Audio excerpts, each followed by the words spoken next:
Американская платформа Polymarket превратила войну в Украине в азартную игру с миллиардными ставками. Криптоплатформа Polymarket позволяет делать ставки на то, захватит ли Россия украинские города до определенной даты или произойдет перемирие в 2025 году. На это уже поставили более 100 миллионов долларов, а среди инвесторов платформы сын президента США Трамп-младший. Сейчас на ней делают ставки более 100 тысяч человек каждый день, вы только вдумайтесь. Здесь возникает самый страшный вопрос. Если кто-то поставил миллионы долларов на то, что город будет захвачен до определенной даты, может ли это повлиять на реальные события? К примеру, могут ли затягивать или наоборот ускорять переговоры, чтобы выиграть ставку?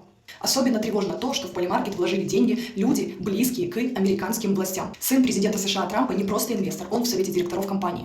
И, наконец, главный вопрос. Интересует ли игроков количество жертв, пострадавших и последствия для населения Украины? Стоит ли ждать международной поддержки? Лично я считаю, нами просто играют. Вот такие новости на сегодня. Что думаете? А с вами была я, Анастасия Чулкова, коуч по отношениям. Я помогаю женщинам вернуть любовь и внимание в отношения всего за 8 недель.